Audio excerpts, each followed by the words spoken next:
and welcome to today's webinar on the genetic diagnosis of neuromuscular diseases. As you all know, the webinar is part of a series of webinars that EURO-NMD is conducting throughout all year. My name is Arabela Acalinei, and I will be your moderator today. I am a patient representative and a patient advisory board member in EURO-NMD. I live myself with a genetic condition, so I am personally connected to this topic, both as a patient and as an advocate. We are pleased to have you all with us today, and I'm excited to introduce our speakers who bring both professional experience and lived experience to this discussion. Our first speaker, Dr. Marcella Neri, a consultant in medical genetics at the Azienda Ospedaliero Universitaria Santa Anna in Ferrara, Italy. She holds a degree in medicine and surgery, a specialization in medical genetics, and a PhD in pharmacology and molecular oncology from the University of Ferrara. Dr. Neri has extensive experience in genetic consulting and molecular diagnostics for hereditary neuromuscular diseases. She is also actively involved in the EURO-NMD network and has continued to contribute to European research projects in the field. Welcome, Dr. Neri. We are so honored to have you with us today. The floor is yours.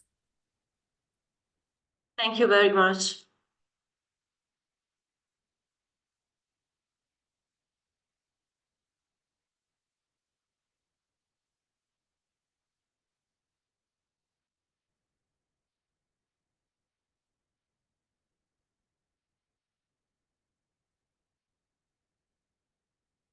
Okay, so good afternoon, everybody, and thank you for this possibility. I'm really pleased to be here with you to talk about neuromuscular disorders and genetic diagnosis.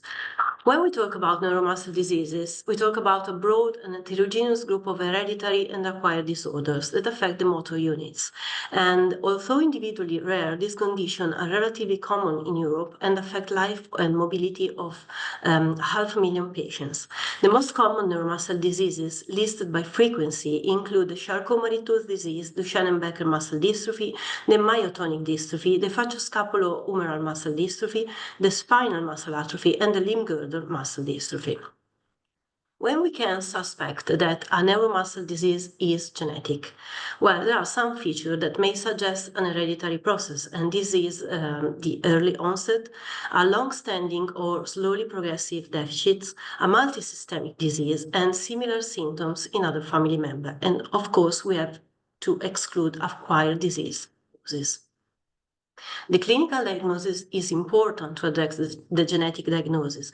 We need to know if the motor neuron is affected instead of the peripheral nerve or the neuromuscular junction or the muscle. This is a screenshot of the gene table of neuromuscular disorders updated in March 2025. And as you can see, more than 1,200 diseases have been reported and 700 genes have been identified, of which 80 are mitochondrial genes. The inheritance pattern of neuromuscular disease is broad, including autosomal dominant, autosomal recessive, X-linked, and maternal inheritance, also known as mitochondrial inheritance. I will go through each of these inheritance patterns. And this is a screenshot of the neuromuscular homepage, just to show you that for muscle dystrophy syndromes, all the patterns of inheritance are reported, as well as for the hereditary motor sensory neuropathy. Starting from the autosomal dominant inheritance, in this pattern, a single copy of the mutated allele causes the disease, meaning that for an affected person, there is a 50% of risk of recurrence for each pregnancy, and male and female offsprings are affected with equal probability. Example of this inheritance are the myotonic dystrophy type 1, the Charcot-Marie-Tooth type 1 neuropathy, and lamin AC muscle dystrophy. The autosomal dominant inheritance has some peculiarity, and one of these is the variability in the specificity, meaning that the severity or the nature of the condition vary widely among people, also within the same family. And in some cases, people with the mutation may not always manifest the disease, and this is called reduced or incomplete penetrance. Another characteristic of autosomal dominant inheritance is the anticipation, and this typically occurs with disorder caused by dynamic mutation, the trinucleotide repeat expansion, for example. And the meaning is that the signs and symptoms tend to become more severe and appear at earlier ages when the disorder is transmitted from one generation to the other. This is because the expansion is unstable and tend to expand through the generation. And for myotonic dystrophy type 1, up to 150 repeats, there are mildly signs of the disease. Instead, the classical form of the disease appears when the repeats are comprised between 100 and 1000 and is characterized by muscle weakness and the myotonic phenomenon. And the congenital form, which at the end of the spectrum is present when up to 4000 repeats are detected, and it manifests at the birth with hypotonia and severe weakness. When we identify a mutation, in some cases, this is a de novo mutation. This means that in the parents of the affected people is not present. And in these cases, we cannot exclude for the couple a risk of recurrence because sometimes we are not able to find the mutation in the DNA from the blood cells of the parents, but this is present in the germline cells. And this is called germinal mosaicism, which is typical of the autosomal dominant inheritance. In these cases, the recurrent risk for the couple is not 50%, as we have seen before, but is lower, of course, but is still present and is still need to be taken into account when counseling this family. The autosomal recessive inheritance, on the other side, is characterized by two mutated copies of the genes to have the disorders. The heterozygous individuals are called carriers of the disease, and they are typical unaffected, but can pass the mutated genes to the offsprings. In this pattern of the inheritance, the condition affects both male and females equally because the gene is not located on a sex chromosome. Example of this pattern of inheritance are the spinal muscle atrophy, the pompe muscle dystrophy, and limb girdle muscle dystrophy, such as sarcoglycanopathies. I show you two examples in which both parents are healthy carrier of the disease, and in this case, the risk of recurrence is 25% in each pregnancy, and as you can see, 50% of the offspring will be only carrier of the disease. Instead, 25% will be healthy. When instead one parent is affected and the other one is healthy or non-carrier, 100% of the offspring will be carrier of the disease. And this is important also for the carrier identification in the general population, trying to reduce the recurrent risk of the disease. Talking about the X-linked recessive inheritance, we talk about a disease in which the mutated gene is located on an X chromosome. So the female who have two X chromosomes are only carrier of the disease and usually do not show symptoms because the normal X chromosome compensate for the mutated one. And in these cases, the half of the male offspring will be affected and half non-affected. And on the other side, half of female offspring will be carrier and half will be non-carrier. There is no male-to-male transmission, and 100% of daughters of unaffected males are obligate carrier. Example of this disease are dystrophinopathy and Emery-Dreifuss muscle dystrophy.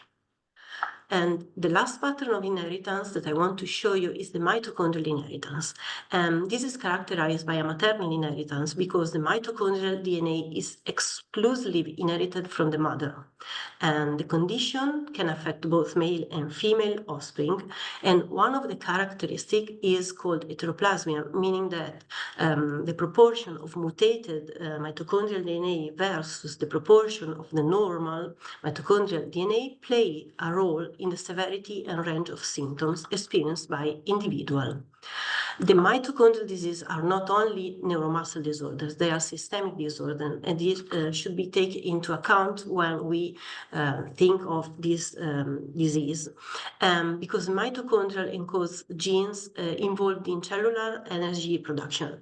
And when the mutation is present, the person experiences symptoms such as muscle weakness, exercise intolerance, and fatigue, but also symptoms other than neuromuscles like eye disturbs or deafness and gastrointestinal symptoms. When we suspect a mitochondrial inheritance, the genetic test is crucial, and in the gene table, as I showed you before, there are present 80 mitochondrial genes known today to cause disease. The muscle biopsy in these cases can offer clues of the disease because may reveal features like rugged red fibers that are typical of mitochondrial disorders. So the neuromuscular diseases are characterized by a high genetic heterogeneity, with 700 genes to date known to be implicated on the disease pathogenesis, and also clinical heterogeneity, because there are overlaps of symptoms and signs in different neuromuscular diseases, and still there are unidentified genes. So the genetic diagnosis is really important, and as genetic tests, we mean the analysis of human DNA, RNA, and chromosome in order to detect mutation. And in neuromuscular diseases, all the mutation spectrum has been identified: single nucleotide variants, small insertion deletion, large deletion and application, dynamic mutation, as I showed you before, for the myotonic dystrophy, and also mutation occurring in regulatory region. And this has to be taken into account when we start the journey of the genetic diagnosis. When it can be performed, the genetic diagnosis, at every time of the life, usually in adulthood or in childhood for diagnosis purposes, when there are symptoms and signs, or to detect carrier of the disease. But when mutation has been identified in a family, it is feasible also a prenatal genetic test or a pre-implantation genetic test. And recently also newborn genetic screening has been performed for a few diseases, and I will show you at the end. We can identify two different era in the genetic diagnosis, before and after the advent of the next generation sequencing. What is next generation sequencing? It's the parallel sequencing of millions of DNA fragments, and the resulting data is analyzed using bioinformatic tools. And before this technology, the diagnostic workflow was through a clinical evaluation, clinical or biochemical test, muscle biopsy or nerve biopsy, so the histology examination, and then the journey started with a single gene testing and gene by gene until a diagnosis was reached. And as you can imagine, this was a very long journey. After the next generation sequencing advent, first introduced 20 years ago, the diagnostic workflow has changed.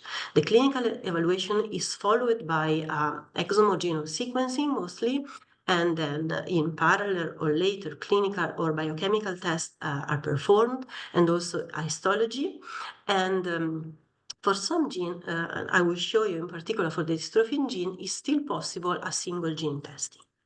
So the next generation sequencing represents really a revolution in the diagnosis of neuromuscular disorders, and can be performed in several ways. One of these is a gene panel analysis, in which selected genes known to be associated to a specific disease are screened, and this is frequently used in routine diagnostics because it's cheaper than other exam and it requires less time. Otherwise, it can be performed as a first analysis of whole exome sequencing, which is able to analyze the entire coding region of the genome. And these can be filtered for variation in genes known to be related to the disease, and this is called clinical exome. And the benefit of this exome is the possibility to store the data and reanalyze for other genes step by step. And at the end of the spectrum of the possibility of analysis, there is the whole genome sequencing, which is a huge analysis analyzing the entire genome, and still is not routinely used for diagnostic purposes. And the advent of next generation sequencing in the clinical practice has, of course, been accompanied by new challenges in sequence interpretation. And when a variation in the DNA sequencing is found, this is classified following the standard guideline of the American College of Medical Genetics. And 5 classes of variation are identified. The first 2 classes, class 1 and class 2, are benign and likely benign, so not related to the disease. Instead, class 4 and class 5 are likely pathogenic and pathogenic.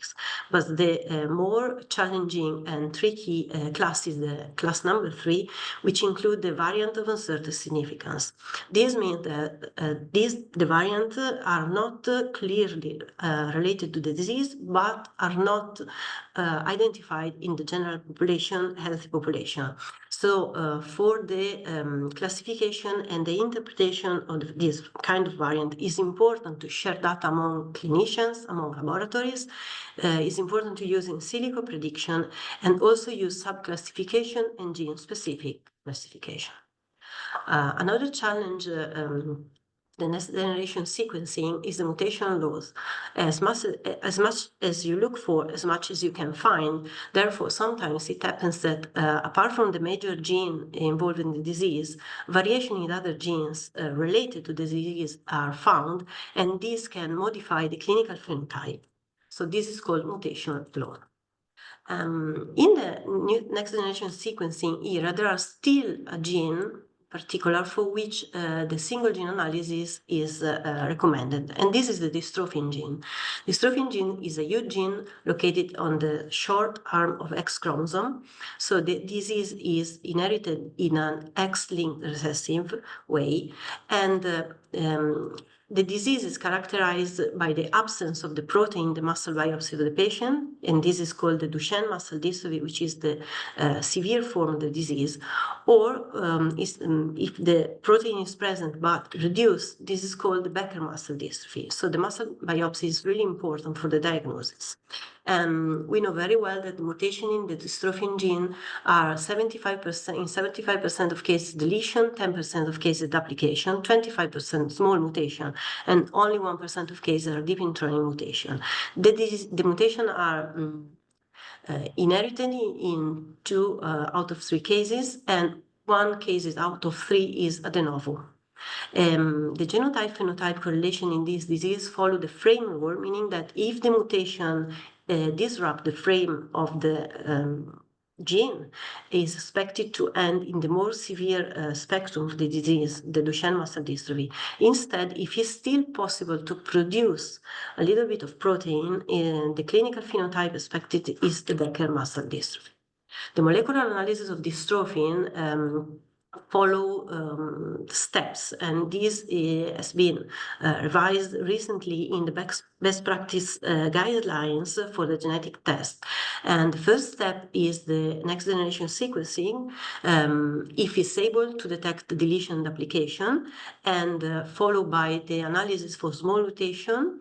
If these steps are not able to identify any mutation, it is possible to go ahead with a comparative genomic hybridization analysis on DNA, or also on RNA analysis extracted from several different sources. And with all these steps applied, 99% of dystrophin mutation can be identified. Regarding RNA analysis, the muscle biopsy is the gold standard for extracting the RNA, but sometimes it's not possible or it's too invasive. So also the skin biopsy and urine sample have been shown to be a really good source of RNA to analyze the dystrophin genes. Of course, fibroblasts and urine-derived stem cells should be transformed in myogenic cells, and RNA extracted are analyzed. I show you this picture because we have demonstrate that myogenic cells from urine-derived stem cell are able to recapitulate the dystrophin genotype and phenotype. In fact, this is a patient with deletion of exon 45 on DNA, and the RNA analysis on RNA extracted from these cells, urine-derived, show on RNA the absence of exon 45. So this is a good source of RNA to study the dystrophin gene. When we have a mutation identified in a family, there are reproductive options such as a prenatal molecular diagnosis. This can be an invasive diagnosis or not invasive. The not invasive diagnosis is called not invasive prenatal testing and analyze the fetal DNA circulating in the maternal blood, and still is not available for diagnostic purposes in all the countries. Instead, the invasive diagnosis can be performed at different times during pregnancy. The first one, the earliest one, is at 12 weeks with the chorionic villus sampling. Then there is amniocentesis at 16 weeks and chordocentesis, meaning the fetal blood at 20 weeks. So this is the prenatal molecular diagnosis. Instead, it is also possible, when a familial mutation is known, a pre-implantation molecular diagnosis. And this is a long journey for the couple because it means that there is a medical assisted reproductive process, comprehend the ovarian stimulation and the in vitro fertilization, the biopsy of the blastoma, the genetic analysis, and only unaffected embryo are transferred. Of course, these raise ethical issues for adult onset diseases, but it has also an emotional and psychological impact for the patient and for the couple. This is a recent review just to show you that for several neuromuscular diseases, it's possible both the prenatal diagnosis and the pre-implantation diagnosis, such as for the Charcot-Marie-Tooth disease, the myotonic dystrophy, the dystrophin, of course, the facioscapulohumeral muscle dystrophy type 1, and some lingering muscle dystrophy. And just to conclude, in the last year, it has been possible to perform also the newborn screening, in particular for spinal muscular atrophy, but still is not available for all the neuromuscular diseases. And I want to show you this project. This is an European project with the scientific coordination of Professoressa Ferlini, which is called Screen for Care. And in this project, the newborn screening include also 25 neuromuscular diseases and neurological diseases. So the project is still ongoing. And to conclude, the genetic diagnosis in neuromuscular disorders is extremely complex and is important an early diagnosis because this can guide treatment decision, a personalized treatment such as gene therapy or the inclusion in research and clinical trials. And the genetic counseling is important for family to help the families to understand the inheritance patterns and the risk of recurrence of the disease, and also to make informed decisions about family planning, including options like the prenatal testing or pre-implantation diagnosis.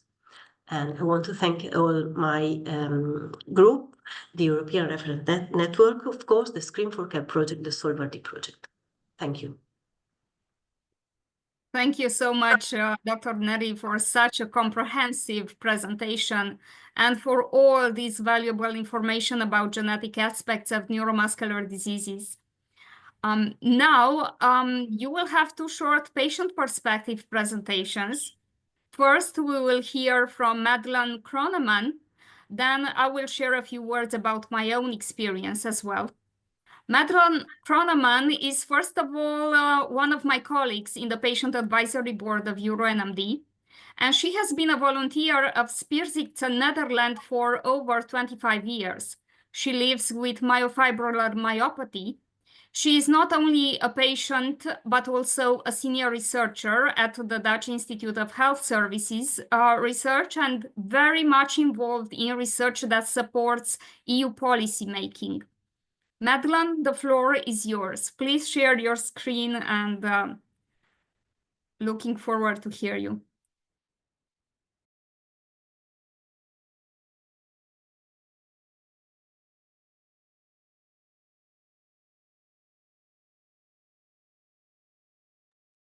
Thank you very much, Arabela. Can you see my screen?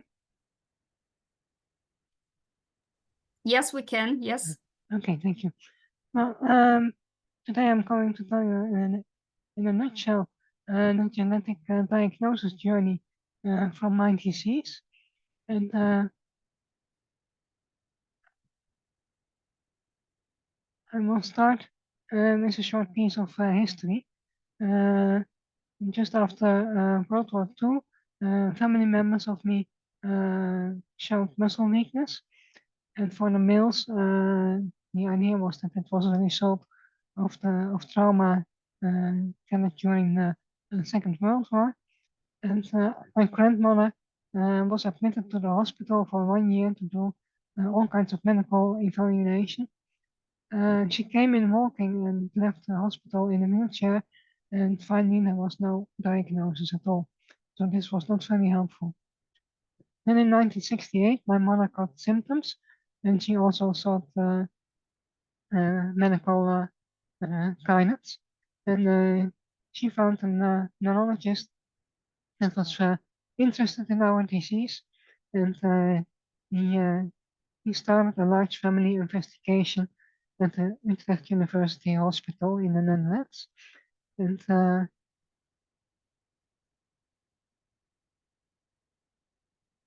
now the diagnosis then was that he had an inflammatory myopathy in scapuloilioperoneal atrophy and cardiomyopathy. Well, this is of course only a description of the symptoms.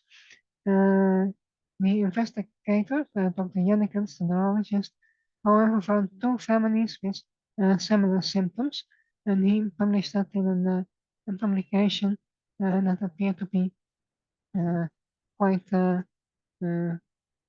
famous later when I heard about it. Then my personal timeline in 1995, the first symptoms appeared. I had problems with lifting my feet, for instance. In 1 year later, the diagnosis was confirmed by a neurologist, and the main message with which I was sent home was, there's no treatment, good luck with it. Then in 2001, I attended a presentation of another neurologist at the gathering of the Patient Association, and I asked her opinion about my disease, and she said, "Oh, I know this family investigation. Are you one of family O or one of family U?" Which was the first letter of the family name.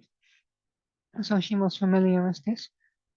She was very interested in my disease, and from 2001 to 2007, she sent my DNA all over the world. However, nobody found any matching known mutations. So in 2008, again, there was a large family investigation, but now it was done on DNA. So all family members donated blood, and then the defective gene was isolated, and the final diagnosis was desminopathy. An interesting feature is that the other family in the first family investigation appear to have the same defect.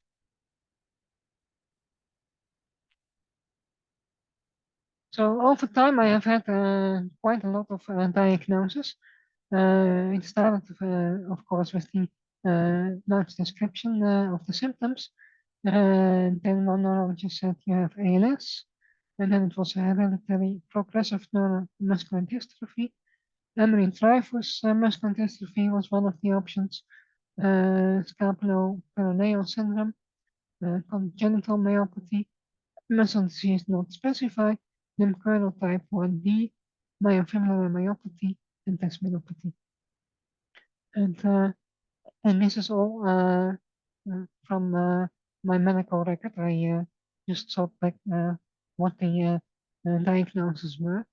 And tendinopathy appears to be a subtype of myofibrillary myopathy, so that's both are still valid diagnoses for me. And for me, the conclusion is that the genetic diagnosis gives clarity in what kind of disease you have, and it is very important nowadays because of the developments in treatment options, especially the gene therapy, although there is nothing yet going on for my disease. So that's what I wanted to share with you. Thank you, Arabela, and I give the word back to you. Thank you so much, Madelon. Indeed, it can be a roller coaster of diagnosis until you finally find through a genetic test what disease you actually have. Now I would briefly share my my own experience, and I will try to share my presentation. I hope it will work. Yeah, I think you can all see my screen, right? Okay, Yes. great. So just wanted to mention that I am myself, I am from Romania, first of all, and a patient with Charcot-Marie-Tooth disease type 1A. Yeah, I'm a Romanian English teacher and an adult trainer and a career guidance professional for people with disabilities. Because of my condition, I got involved in patient advocacy. Since 2019, I'm president of NeuroMove CMT Association in Romania. In 2018, I got in contact with the European Charcot-Marie-Tooth Federation, which I was board member of until this year when I became their strategic partnership and funding director. I'm also president of the European Alliance of Neuromuscular Disorders Associations and vice president of the European Federation of Neurological Associations. And I am for a couple of years involved in EURO-NMD, which is an amazing network, as a patient advisory board member and working in two working groups, peripheral nerve diseases and inter-ERN gene therapy working group. Yes, I did a lot of trainings because I really wanted to understand better from a medical perspective my condition and all these complex neuromuscular conditions.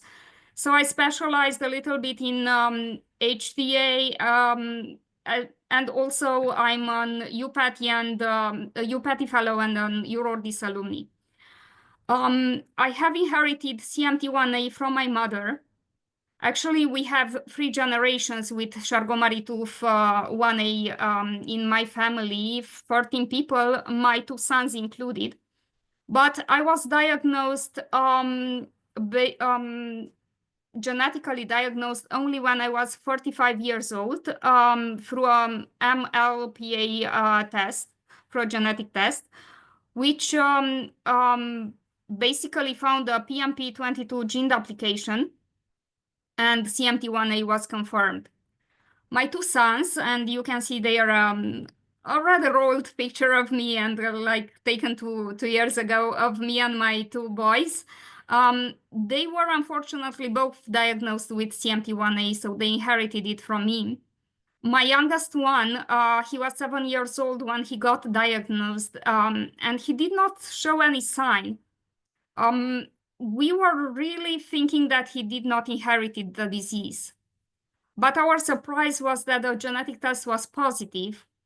And still, the feeling that we had was, both me and my husband, was that of relief, because we were finally knowing for sure if he had a condition or not, and we know what we were facing with. And my oldest son, he has CMT1A, and unfortunately, he also has epilepsy triggered by our hormonal treatment. The NGS, unfortunately, that was made for him for epilepsy showed no significant findings, but we still need to check because doctors are suspicious and they think that even his epilepsy may be genetic. And yeah, something very interesting in my family, although we are so many people with CMT, I still had an aunt. Unfortunately, she passed away this year, but she was misdiagnosed with Friedreich ataxia, although she had CMT. And yeah, so it's such a great need of genetic and precise diagnostic.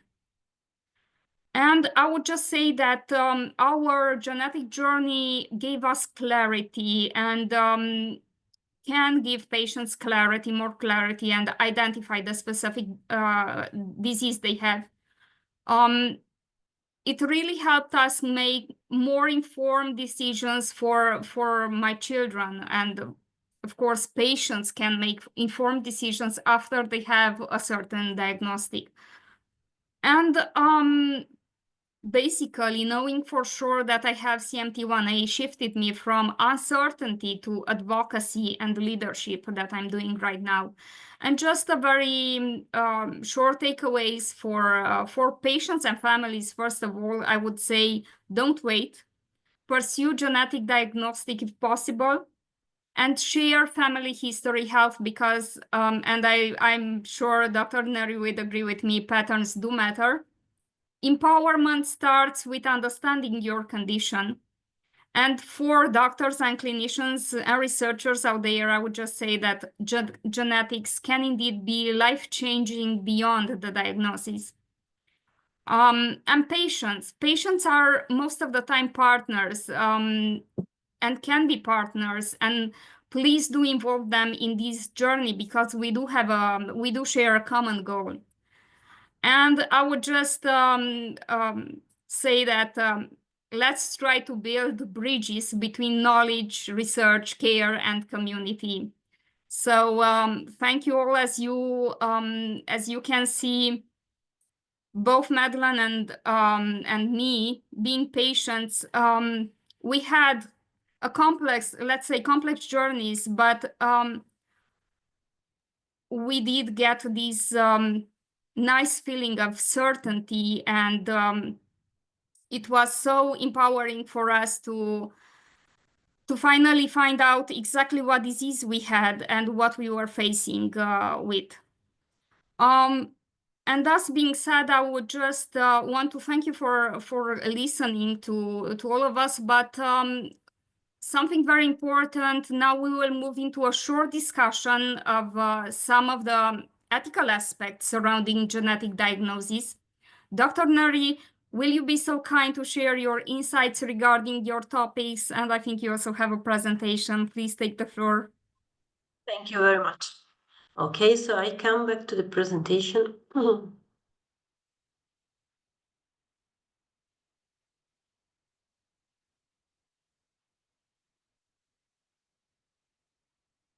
Okay, so I just wrote some reflection on ethical issue related to genetic tests, and this is like start for the discussion with all of you because it's a quite complicated and tricky part of the journey, because the genetic diagnosis of neuromuscular diseases offer, of course, numerous benefits in terms of early detection, management, and personalized treatment.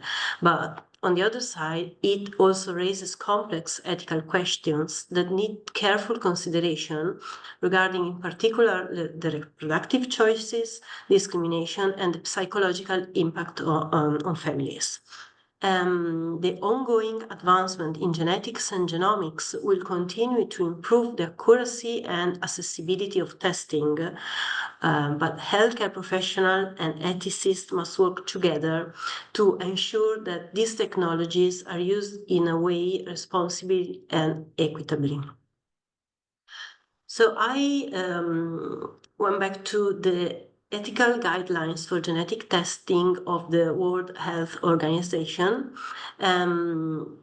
genetic testing, it is stated that should be favored in the resulting information can be used for prevention and treatment. So this is a principle of charity and must be voluntary and based on informed consent. And this is the principle of autonomy.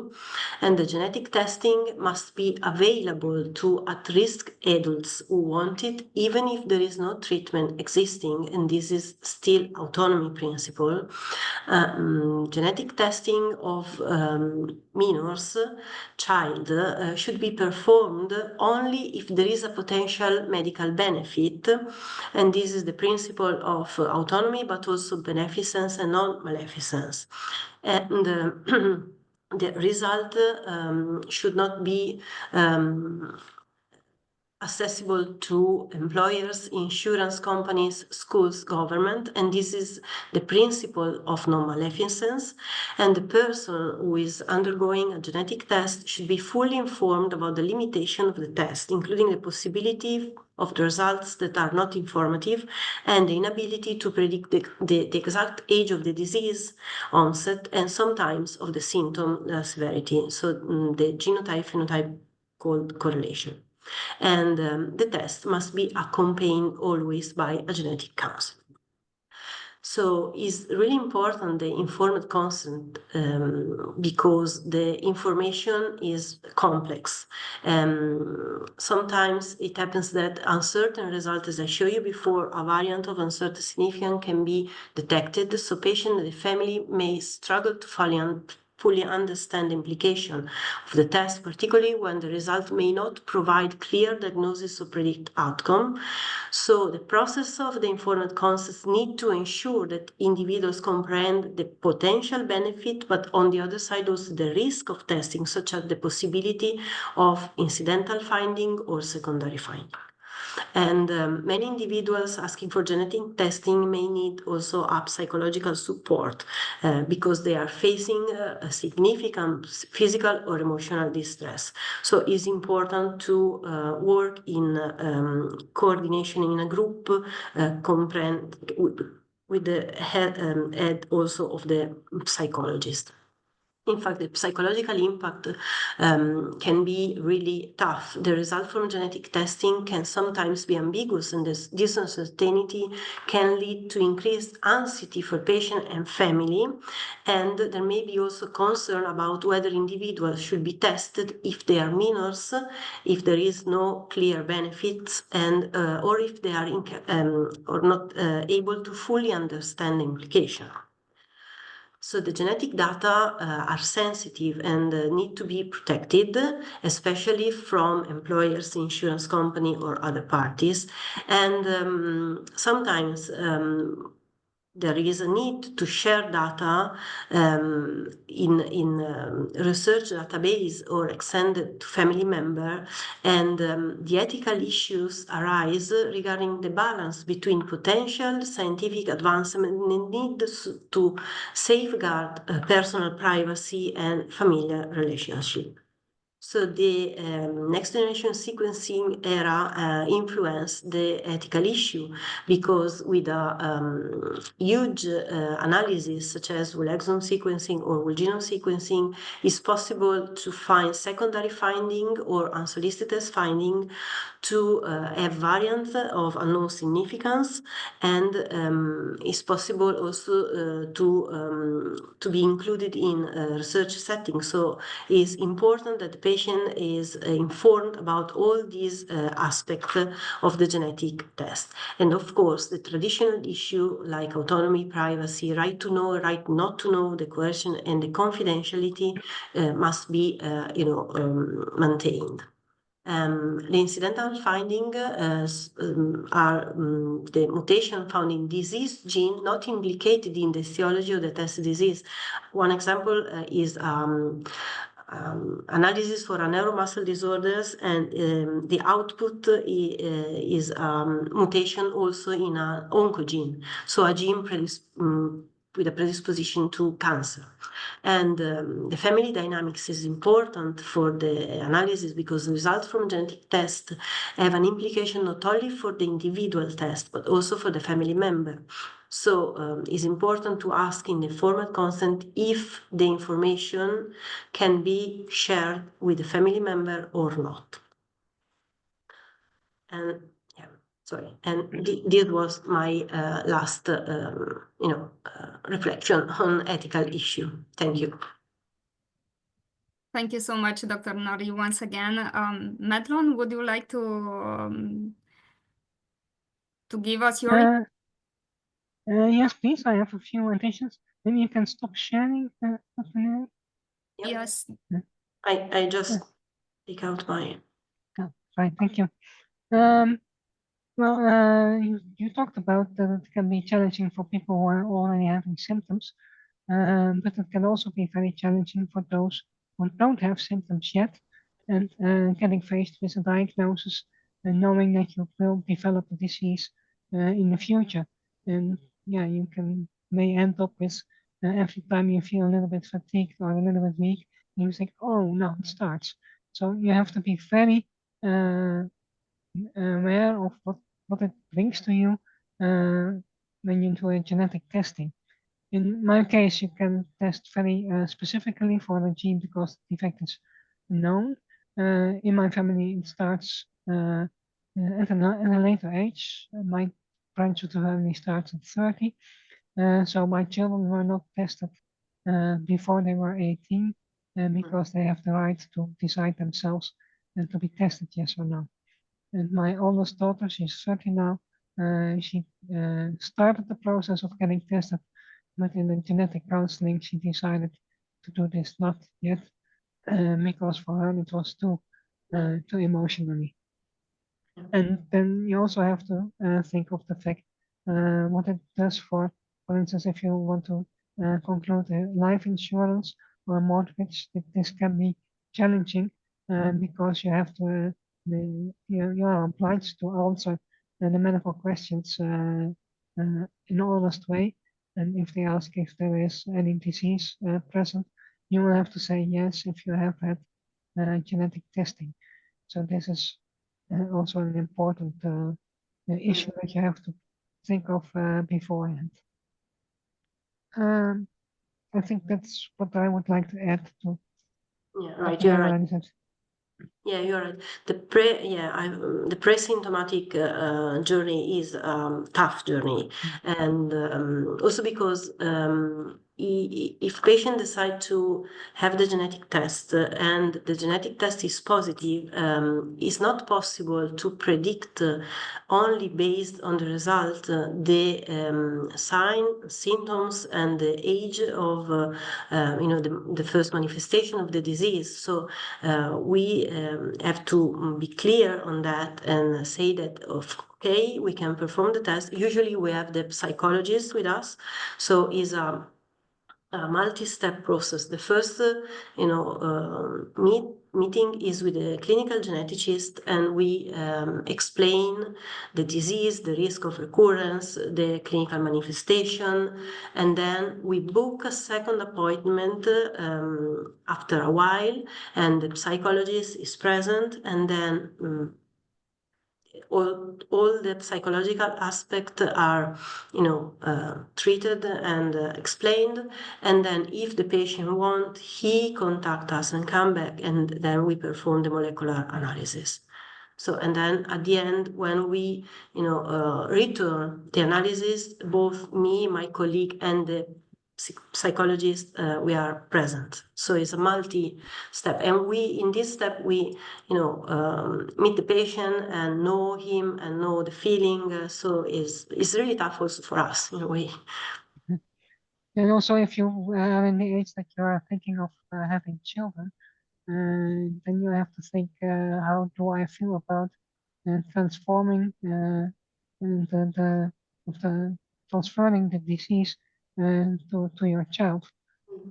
This can be also a very complicated issue that you have to think of, because when you start with children, in my family, normally the symptoms are very mild, so you don't know exactly how long it is to live in a more serious stage, because the serious stage is reached when you're around 60, and then your children are already grown up. Right. Yeah. Dr. Neri, you underlined very nicely the importance of having a multidisciplinary approach and working in a multidisciplinary team when it comes to neuromuscular conditions. And we do stress a lot, even as patient advocates, how important it is to have the genetician in this multidisciplinary team. And we are so happy to see all these clinics and hospitals where things actually happen in this way. Because indeed it must be a group management, let's say, of the disease. And yes, I would just add that I do know, for example, a young lady coming from a family of people with CMT1A. And she did not want to get genetically tested because she's afraid. She's around 22 years old and she does not have yet any signs. So she preferred not to check if she inherited CMT or not. But while she may probably have a family at one point, and I think sometimes even the perspective of a person changes when they want to have a family and they consider children, then they are more inclined to have these genetic tests done. And we are, of course, very glad and very happy of the fact that it is possible because, when my mother was diagnosed, there was no genetic testing available in Romania. So now, even in Romania, it's so easy to check whether you have, especially CMT1A. I mean, genetic testing is more and more easy to get for patients or possible patients. Yeah. And just because our time is getting to an end, we do have some questions. And Madelon, sorry, you wanted to say something. Oh no, I saw one of the questions and I would like to reflect on that. And the question was, do you think if it's useful to screen for a disease if there is no treatment for it? And there's a lot of discussion about this, also in my country. And normally the idea is that it is not useful except when you can prevent having multiple children with the same disease. For instance, if you have Duchenne in the family or the limb-girdle variant that starts at an early age, it is very hard if you have many children with the disease before the first one gets diagnosed. And so in that case, it can be wise to do newborn screening. But I know in my country for Duchenne dystrophy, it's not yet available. Yeah, to answer to this question from the genetical point of view, well, you're right, there is no treatment yet, but you never know what is going to happen in 1 month, 1 year, 2 years. And when you have a genetic diagnosis for rare disease, at least in our countries, I mean in Italy, but I think also in Europe is becoming more and more frequent, there is the possibility to become part of a anonymously, of course, to a registry. And in case of new trials or drugs available, people included in registry are, enrolled, or it is asked to the clinician who added the people to the registry to contact the family and ask if they are interested. So you're right that at the moment is not available the treatment for most of the genetic diseases, at least not a specific treatment, but it's important also to think ahead in the future, not only in the present. Yes, indeed. Good point. And I think we also have a question in the Q&A there. VUS variations are difficult for me to explain because once they are found, I would not be able to check if in the next years the level of that result could improve to likely pathogenic or reduced, or to benign variant. How could I follow these VUS in years to understand if their value will be modified? The trio studies cannot always resolve the question. The examination in normal at that time, siblings, sons, nephews, should be proposed in case of US? Can you see the question? No, I'll I saw see the the last one. Q&A, but I will put it in the chat so you can see it. Can you see No, okay, I found it. Was variation are difficult to explain patient because they are found will not be able to check if next year level. Okay, how could they follow this use in years? Or okay, the trio studies cannot answer the question. Okay, I know it's tough because there are specific database or clean var database which are updated. So it's important to share. To share data with other clinicians and with other laboratories, and to check as soon as the patient come for a follow-up, to check 1 year after 2 years if the identified variation of unknown significance has been reevaluated and reclassified. It happens for several genes because, the more you look for, the more you find. So maybe other have found the variation. And regarding the VUS, recently it has been proposed classification because not all the VUS have the same, clinical and molecular significance. There are hot VUS, like more going more to the class 4 and 5. Instead, there are other VUS which are more possibly more benign. So it's important to check in the database and the variation and of a single gene, so gene by gene. And there are, there are data in literature available. Okay. Thank you, Dr. Neri. We still have 5 more minutes, and we have İpek Badırgali with her hand raised, 2 people here. So İpek, can you open your microphone and ask your question?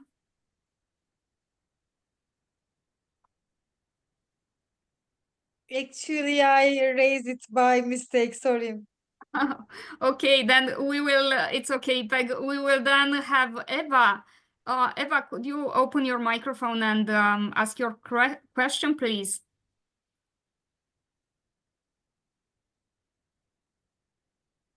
Eva, can you hear us?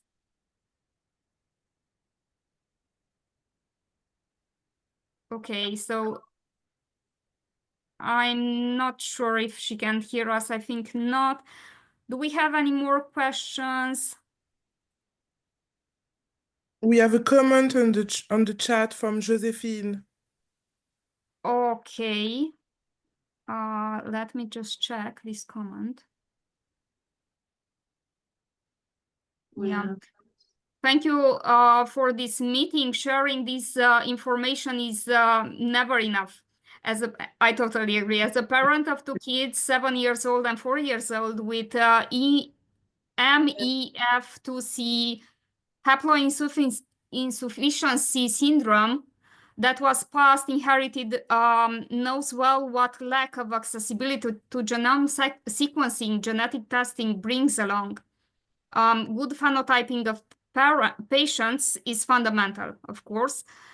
As patients struggle to have a second opinion from genetic consultants, working together in a multidisciplinary and transdisciplinary approach are the way forward. Yes, of course. I agree. Okay. So we're coming to the end of our session, and I want to sincerely thank our speakers, Dr. Marcella Neri and Madelon Kroneman, for their time, their expertise, and their openness. And of course, thank you all who attended our session and joined us today. We hope this webinar gave you useful insights and reflections on the importance of genetic diagnosis in neuromuscular diseases. Please don't forget that this was a recording and you can later on re-see it on YouTube.